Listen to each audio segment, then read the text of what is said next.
Hello viewers, இன்னைக்கு நம்ம பார்க்க போறது One Piece episode 620 part 1.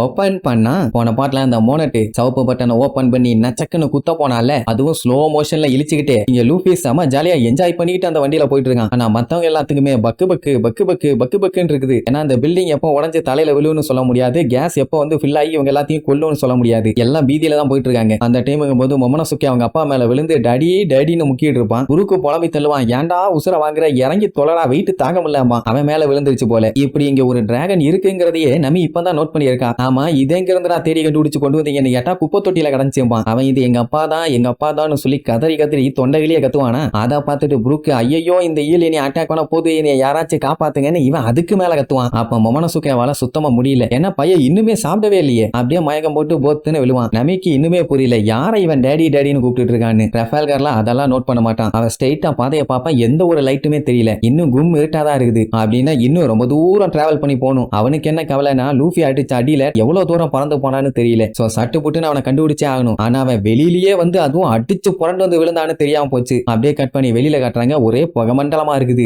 ஏன்னா மிசைல்னு சொல்லிட்டு வந்து அடிச்சால, அதுல வெடிச்சதுல கண்ணா பின்னாடி தீ பிடிச்சி எரிச்சுட்டு இருக்குது. அப்ப அந்த பஃபலும் அப்படியே செக் பண்ணிட்டே வர்றான், சீசரை எப்படியாச்சும் காப்பாத்தி தூக்கிட்டு போகணும்னு. அவன் இன்னுமே அந்த ஹார்ட்டை குத்தவே இல்லை. 3 எபிசோடா குத்திடுவேன்னு சொல்லி சீன் காமிச்சிட்டே இருந்திருக்கான். அவனுக்கு என்னன்னா அப்படியே ருசிச்சு கொல்லணும். அதனால எப்படி ஸ்மோக்கருக்கு அதெல்லாம் தெரியல. அவன் பாட்டுக்கு டிராவல் பண்ணி வந்துட்டு இருப்பான். இங்க மோனட்டுமே பட்டனை உடனே அமுக்கிற மாதிரி இல்ல. கடைசி நிமிஷத்தை கொஞ்சம் ஃபீல் பண்ணிக்கோன்னு இன்னுமே மூச்சு வாங்கிட்டே தான் இருப்பான். அவளுக்கு நல்லா தெரியும் இப்ப இந்த பட்டனை அமுக்குனா ட்ரஃபால்கர்லா, ஸ்டார்ஹேட் பைரட்ஸ், G5 நேவி ஆளுங்க, வைஸ் அட்மிரல், அவனோட அல்லக்கை, அந்த சின்ன பசங்கன்னு எல்லாருமே என் கூட செத்துருவாங்க. நான் நல்லபடியா போயிட்டு வரேன் யங் மாஸ்டர். எனக்கு தெரியும் கண்டிப்பா ஒரு நாள் இல்ல ஒரு நாள் நீ கிங் ஆஃப் த பைரட்டா மாறுவேன்னு சொல்லிட்டு அந்த பட்டன் மேல அப்படியே கைய வைப்பா. அந்த டைமுங்கும் போது வளைச்சு எல்லா இடத்தையும் காட்டுவாங்க. இங்க நம்மளுக்கு வந்து அப்படியே மின்னல் வேகத்துல போயிட்டு இருக்கும் போது பட்டாலும் ஒரு பயங்கரமான பிளாஸ்ட் அப்படியே மேல இருந்து விட்டுச்சு கண்ணா பின்னாடி தீ பரவறத காட்டுவாங்க. அதுக்கப்புறம் தான் இன்னொரு ட்விஸ்ட், இன்னுமே அந்த பட்டன் அமுக்கல. அப்ப அமுக்குனா என்ன பிளாஸ்ட் ஆயிருக்கும்? இப்ப ஆன பிளாஸ்ட் ஏதோ டேங்க் வெடிச்சிருக்குது அவ்வளவுதான். இப்ப மட்டும் அவன் பட்டன் அமுக்குனா வெடிக்கக்கூடிய அத்தனை டேங்குமே பிளாஸ்ட் ஆகும். சரின்ட்டு அப்படியே கண்ணை மூடிட்டு அமுக்க போவா. ஆனா திடீர்னு பார்த்தா அமுக்காம அப்படியே நடுங்க ஆரம்பிச்சிருவா. அப்படியே அமுக்க பிரஷர் கொடுத்துட்டு ஆனா கடைசியில முடியாம நெஞ்சில கைய வச்சிருவா. இங்க டோஃப்ளமிங்கோக்கு ஒண்ணும் புரியல. ஏன்னா இன்னுமே அங்க இருந்து சிக்னல் ரிசீவ் ஆகிட்டே தான் இருக்குது. அவ பட்டன் அமுத்தி பிளாஸ்ட் ஆயிருந்துச்சுன்னா கண்டிப்பா சிக்னல் எல்லாமே கட் ஆயிருக்கும். அப்ப இன்னும் சிக்னல் வருதுன்னா இன்னுமே அமுக்காமையா இருக்கான்னு அவனுக்கு ஒரே குழப்பம். அப்படியே கட் பண்ணி அந்த லேப காட்டுறாங்க. எல்லா இடமும் உடஞ்சு சுக்கலா விழுந்துகிட்டு இருக்குது. அங்க இருந்த வீடியோ டிரான்ஸ்போர்ட்டர் ஸ்டைல் மேல எல்லாம் கல்லு விழுந்து மண்ணக்க வீரிச்சுங்க. அப்ப போயிட்டு இருந்த இவங்களுக்கு அந்த இடமே அப்படியே அதிருமா,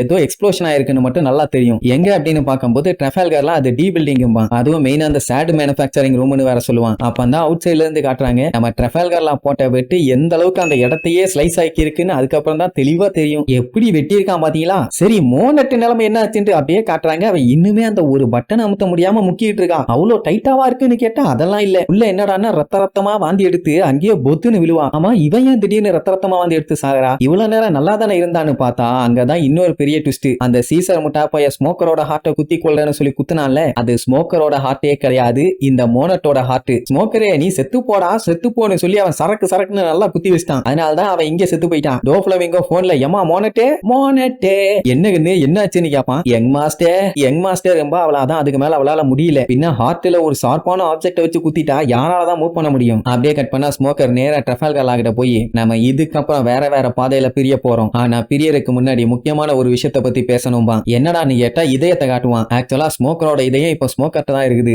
எப்ப ட்ரஃபால்கர்லா அதை கொடுத்துருப்பான்னா அந்த ட்ராலியை எடுக்க போகும்போதே கொடுத்துட்டான், இந்த உன்னோட இதயம்னு. அவனுக்கு பயங்கரமான ஷாக்கு. ஆனா அப்பா அதை பத்தி எதுவும் கேட்கல. அதனாலதான் இப்ப கேக்குறான். ஆக்சுவலா இவனோட ஹார்ட் வந்து சீசர் கிட்ட தான் இருந்துச்சு. அதை நம்பிதானே அந்த மூதேவி அங்க குத்தி கொண்டுட்டான். ஆனா எப்படி இது உன் கைக்கு வந்துச்சுன்னு கேட்கும் போது இவன் ஒரு பெரிய ட்விஸ்ட் வைப்பான். ஆக்சுவலா ட்ரஃபால்கர்லா இந்த ஐலாண்ட்ல இருக்கணும்னா அவனோட ஹார்ட்டை வந்து சீசருக்கு கொடுக்கணுமாமா. அதுக்கு எக்ஸ்சேஞ்சா மோனட்டோட ஹார்ட்டை தரேன்னு அவன் தந்திருப்பான். இதுதான் டீல். அந்த சீசரை நம்ப வைக்கிறக்காண்டி வேற வழி இல்லாம நிஜமாவே இவன் ஹார்ட்டை கொடுத்துட்டான். அண்ட் அதுக்கப்புறம் மோனட்டோட ஹார்ட்டையும் வாங்கிட்டான். அதுக்கப்புறம் தான் நம்ம ஸ்மோக்கர் கூட சண்டை நடந்துச்சு. அந்த டைமுங்கும் போது ஸ்மோக்கரோட ஹார்ட்டை கழட்டிட்டு வந்தவன் ரெண்டு பேர்த்தோட ஹார்ட்டையும் பார்த்துட்டு ஸ்மோக்கரோட ஹார்ட்டை அவன் வச்சுக்கிட்டு மோனட்டோட ஹார்ட்டை ஸ்மோக்கரோட ஹார்ட்னு சொல்லி இந்த சீசர் பையிட்ட கொடுத்துட்டான். அப்போ சீசர் கிட்ட இருக்கிறது மோனட்டோட ஹார்ட். ஆனா அவன் அதை ஸ்மோக்கரோட ஹார்ட்னு தப்பா நினைச்சிட்டு இருந்திருக்கான். அந்த ட்விஸ்ட்னால அதனாலதான் கடைசியில ஸ்மோக்கரை கொல்றேன்னு சொல்லிட்டு முட்டா பையன் மோனட்டை கொண்டுட்டான். ஒரு 2 செகண்ட் தள்ளி மட்டும் இந்த வேலையை பண்ணியிருந்தானா நிலைமையே வேற. என்ன பண்றது, ட்ரெஃபல்கர் லாக்கும் நம்ம ஆளுக்கும் செம லக்கு. அதனால அவன் அந்த பட்டன் அமுத்துறதுக்குள்ளேயே அவளை குத்தி கொண்டுட்டாங்க. அவன் மோனட்டை எவ்வளவு கூட்டு பாப்பான், அவகிட்ட எந்த ஒரு ரெஸ்பான்ஸுமே இல்ல. அந்த டைம் அவனுக்கு ட்ரெஃபல்கர் லா சொன்னதான் ஞாபகத்துக்கு வரும். அதாவது மக்கள்கிட்ட மட்டும் நீ ரொம்பவும் கைண்டா நடந்துகிட்டீன்னா அதே விஷயம் தான் உனக்கும் திரும்பி கிடைக்கும்னு சொல்லியிருப்பான். ஒருவேளை அந்த மாதிரி மோனட்டு காலவாரிட்டாலோன்னு நினைச்சு